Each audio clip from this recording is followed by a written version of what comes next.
Welcome to the Deep Dive. We dig into fascinating sources to pull out the key insights, basically giving you a shortcut to getting really well informed. That's the goal. And today, we're plunging into a really thought-provoking take on spiritual wisdom. It challenges, how we usually think we gain understanding. That really does. Our mission here is to unpack the speaker's compelling, maybe even challenging idea, the direct personal experience, and he focuses particularly on something as intense as a near-death experience, an NDER will, that this can be a much more powerful spiritual teacher than, say, a whole lifetime spent studying scriptures. Yeah, poring over books versus living it. It's a stark contrast he draws. Exactly. So get ready for maybe some aha moments. Yeah. This could really shift how you view the past to true understanding. So let's explore this idea first. It's quite provocative, isn't it? Yeah. What actually happens when these ancient texts, the ones revered for centuries, think the Bhagavad Gita, the Upanishads, Vedanta, what happens when they become so familiar that they lose that initial spark, that surprise element, as the speaker calls it? Yeah, when the awe kind of fades. Right, when it feels less like revelation and more like, well, just going over the same ground again. It's a very real feeling, apparently, especially for someone who's really, lived in that world of spiritual study for years. The speaker we're looking at is quite open about this. He says, for someone like him, deeply immersed, these foundational texts can eventually just feel, well, his words were boring and predictable. Boring, wow. That's strong language for sacred texts. It is, but he's being honest about his experience. He says, point blank, I've read it all, done it all, multiple times, talking specifically about the Upanishads, Vedanta, the Gita. He gets to this point where he feels there's nothing left for him in those kinds of discussions. Huh. So the intellectual well runs dry, in a sense. That's exactly it. That initial thrill he describes, that feeling of, oh my God, what did this rishi say? Something he felt maybe 6-7 years ago, it's just gone. The surprise element isn't there anymore. Not in what he calls spiritual IT books, the practical guides. Okay, the how-to stuff. Right. Or even in the modern podcast discussions about these deep topics. For him, that specific avenue feels exhausted. That's a really powerful starting point. Right. So if these sacred texts, which were once bursting with insight, can start to feel almost mundane for a Syrian seeker, then we're immediately facing this core tension, aren't we? Definitely. It's that clash between, secondhand knowledge, the stuff you get from books, talks, teachers, and what the speaker frames as firsthand embodied truth, something you feel you experience directly.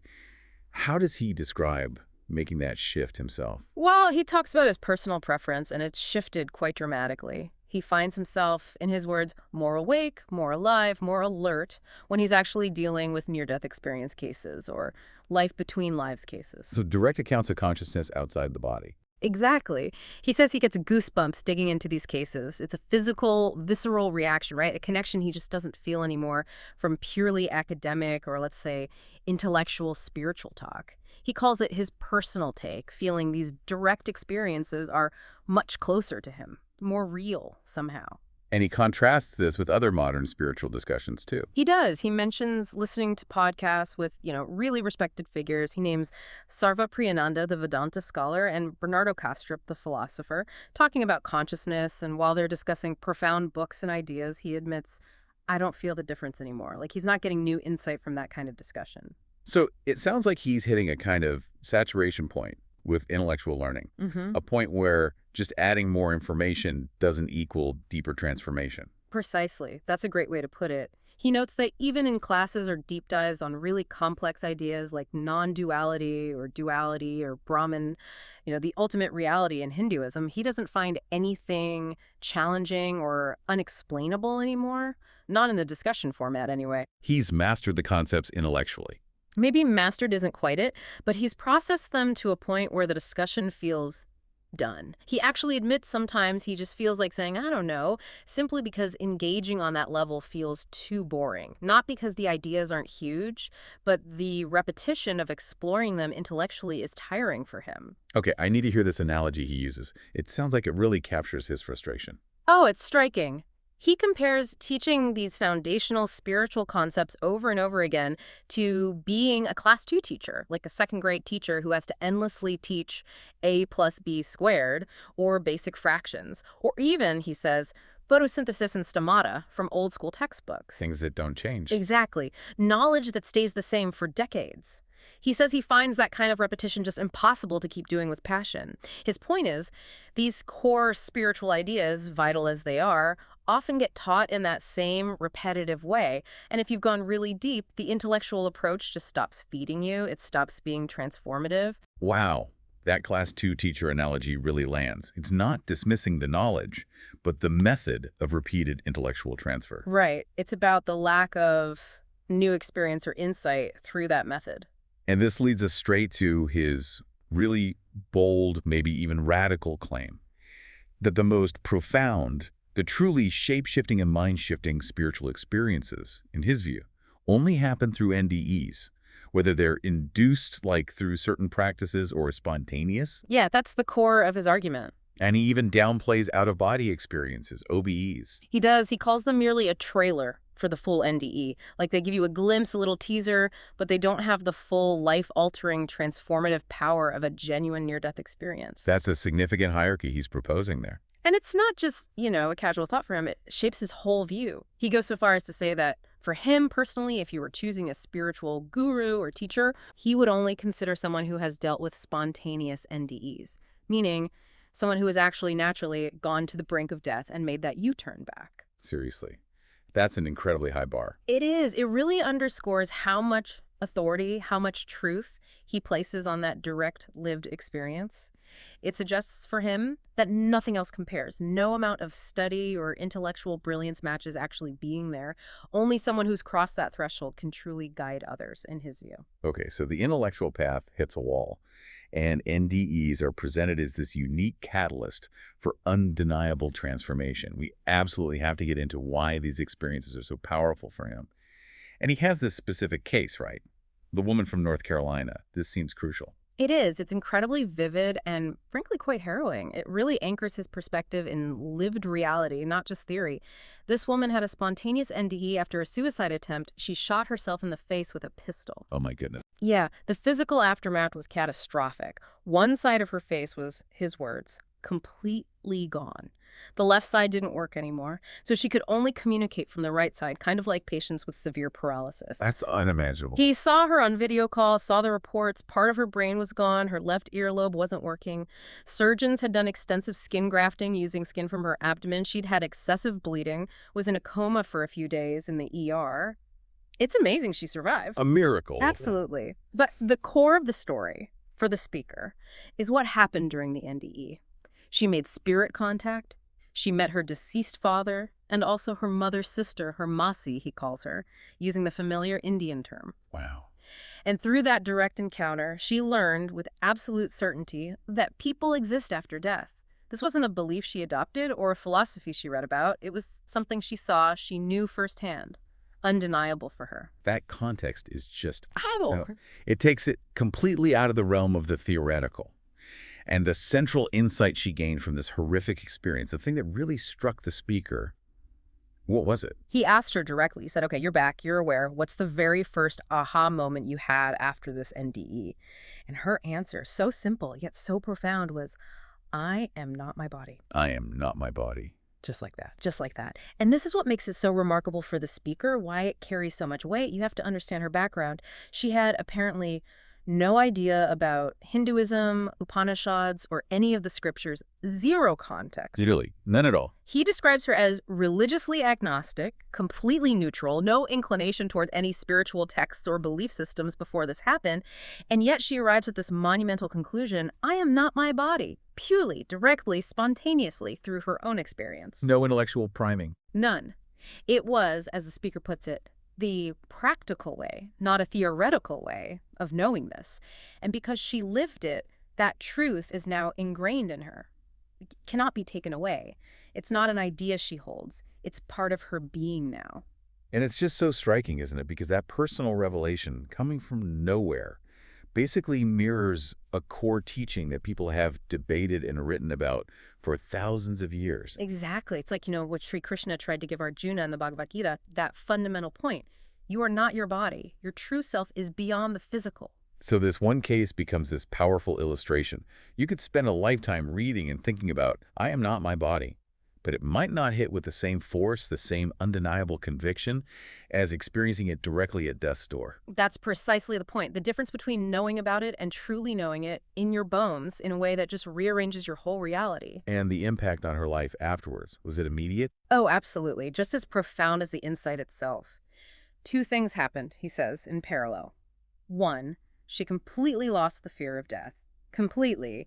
And two, for the very first time in her life, she started to enjoy life. Wow, after such trauma, finding joy. Because she just took a U-turn back from death, as he puts it. That primal fear was gone, replaced by this unshakable knowing.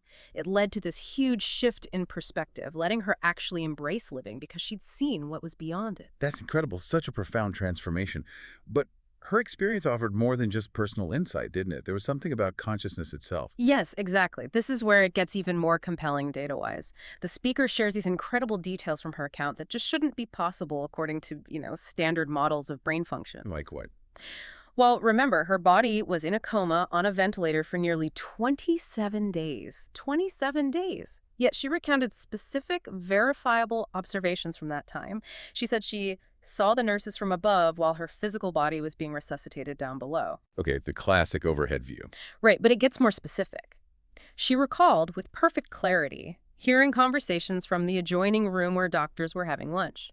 She even remembered one doctor opening a sachet of tomato sauce and it splashed over their scrubs. Get out! That's specific. That specific. And she even knew the exact color of her doctor's scrubs on a particular day. These aren't vague feelings. They're concrete details she couldn't possibly have known through her physical senses, which were offline. So the speaker uses this as evidence for. That consciousness is not limited, it's non-local. That her mind, her awareness, was operating completely independently of her comatose, severely damaged body and brain.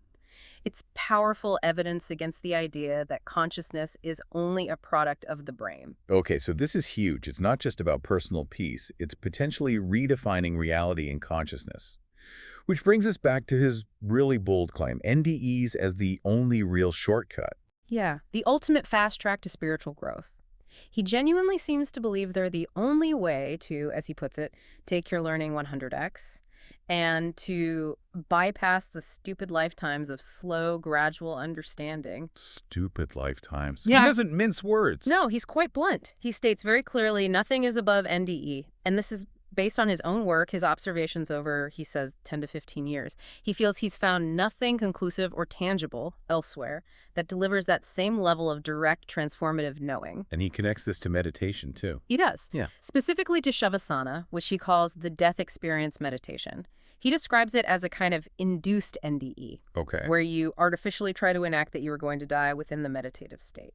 So the North Carolina woman's NDE was spontaneous, totally out of her control. His practice is induced, a deliberate attempt to simulate that state. The goal is similar. The goal seems to be the same, to access that direct awareness of reality beyond the physical body, an awareness that goes way beyond just thinking about it. So the speaker is really doubling down on this idea that the personal direct truth, especially from that edge of life and death, is just irreplaceable. Everything else is secondhand. That's exactly his stance. He argues that your own death experience is the only thing that is yours. Think about it, everything else, your name, your job, your beliefs, society, it's all given to you and it can be taken away. Right. But that core experience. That's uniquely yours. He believes a single extraordinary experience is essential for anyone to get truly serious about spirituality. Why? Because the material world, what Hinduism calls Maya, the illusion, it has unbelievable power to take control of you, to pull you back into mundane concerns. So you need something powerful to cut through that. Yes, a truth that is one truth that only you know and no one else in the world knows. And that kind of certainty, he argues, just cannot come from texts or scriptures written thousands of years ago, repeated endlessly. He really sees the NDE survivors having bypassed the whole library, essentially. Completely. He marvels at it. She didn't read Shankara or Carl Jung or Nietzsche, these giants of thought who explored similar ideas. Right. But he says he can connect her actual experience, her 27 days, her thoughts before and after, directly to their writings. She lived it. She embodied the truths they spent lifetimes articulating without needing the books. Which leads to this really interesting point he makes about proof versus data. He says science needs data, not proof.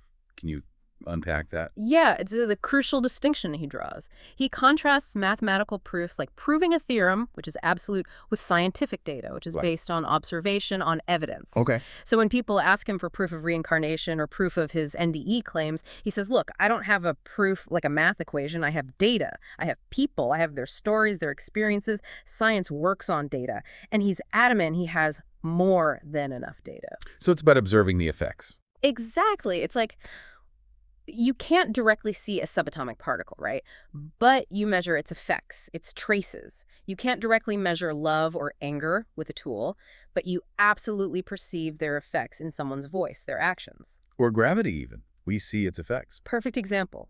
We measure gravity by its effects. We don't see gravity itself. So this provides a framework. These spiritual truths, maybe not provable in a lab, are evidenced by their profound, observable, transformative effects on people like the NDE survivor. That makes sense. It reframes how we approach evidence for these things. And for him, understanding NDEs basically finishes your entire spirituality because it gives you that direct experience of everything that matters. He might still talk about concepts like Brahman or Ishwar or Vidya. The traditional terms. Right. But he almost playfully calls it time pass, meaning they're useful labels for discussion, but you don't need to know the labels to get the core understanding that an NDE provides. The experience is the teaching. Yes. And he finishes this thought by saying, ultimately, the soul will know the truth of this. Even if your mind struggles to comprehend it intellectually, your soul, he believes, recognizes the truth because it has been through everything. It resonates. That idea of soul-level resonance is powerful. It suggests a knowing deeper than intellect. And speaking of getting beyond concepts, he uses this amazing analogy, doesn't he? The bank account one. Oh, it's brilliant. So contemporary, so relatable. It's his way of explaining true detachment, real freedom. Okay, set it up for us. All right, imagine you've got money in your bank account. Let's say 5,000 rupees.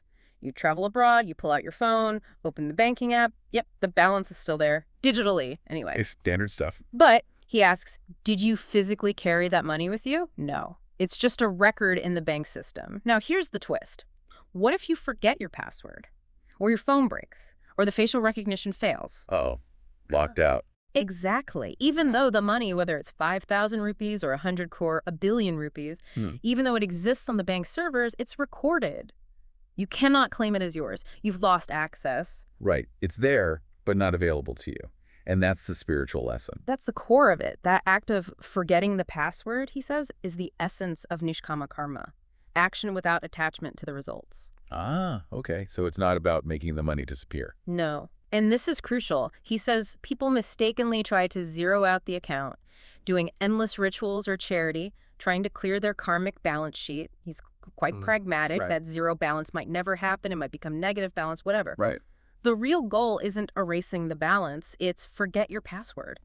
The problem isn't the money itself, which represents your karma, your identity, your past. The problem is your memory of it, your attachment, the constant burden of emotionally carrying it. So as long as you remember the password, you're still carrying the weight of the account. Precisely. Until you forget those login credentials, you will keep on carrying the burden of that 5,000 or whatever that karmic baggage is. He even links past life regression to this. The point is to try to forget that the 5,000 is yours, to let go of identifying with it. And when you forget the password. Game over, he says. Karma is over.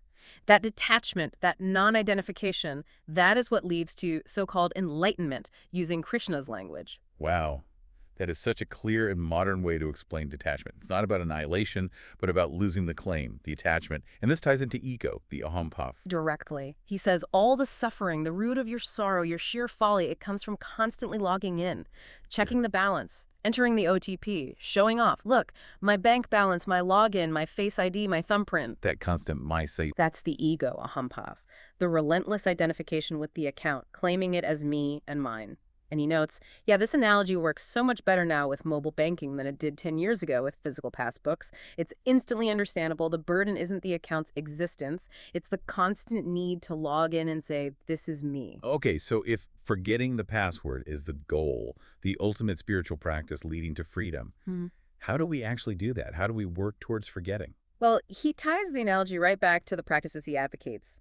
Meditation, self-inquiry, even that induced NDE practice, Shavasana, their whole purpose is to help you achieve a state where you effectively forget your login. It's an experiential practice, not just thinking about it. Exactly. He urges people to intensify these practices. He calls them the portal through which you can access things, deeper states, deeper truths. And he stresses this is pure practical, not theory. So practice allows you to step outside the usual boundaries. Yes, he says it allows you to leave your present, past, and future simultaneously. It gives you this incredible freedom, this space to navigate your inner world without being chained to the past, worried about the future, or stuck in present attachments. And the ultimate aim is To directly experience your true self, your fundamental nature. When you do that, the old passwords, the ego, the identities, the karmic stories, they just become irrelevant, like they were for the NDE survivor. She found her liberation not by analyzing, but by experiencing. and it comes back to that resonance. Right. He repeats that idea. Your soul will know what I am speaking is right. It has a resonance of the truth, even if your mind is going, wait, what? Something deeper inside recognizes it. It's a knowing beyond intellect. What a truly fascinating perspective we've unpacked today.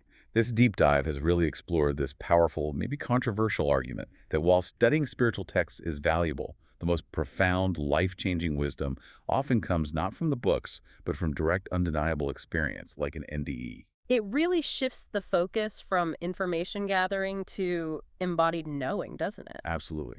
Moving beyond just knowing about something to actually knowing it. And this whole perspective, it just throws open the doors to so many huge questions for you, the listener, to mull over. If consciousness is non-local, if it's not just stuck in the brain, what does that really imply about things like life before death? Or the idea that the mind is not the brain. Exactly. And how do we even know what is real when experiences like NDEs can so radically challenge our everyday perception? Plus, all the other big questions NDEs raise. Does consciousness continue after death? What about heaven or hell? And the ultimate one, what about God? These aren't just philosophical games when you consider the accounts. For the people who've been there, these are lived realities, urgent questions. So it really is an invitation, perhaps, to explore that final frontier of direct experience yourself. Maybe through practices the speaker mentions, like deep meditation, these induced NDEs. It's about fostering that personal connection to truths that might lie beyond words and concepts. Finding your own resonance. Exactly. So maybe the takeaway is this. True spiritual wisdom might be less about perfectly memorizing ancient maps and more about having the courage to forget the password to your own limited identity and discovering the vast liberated reality that lies beyond.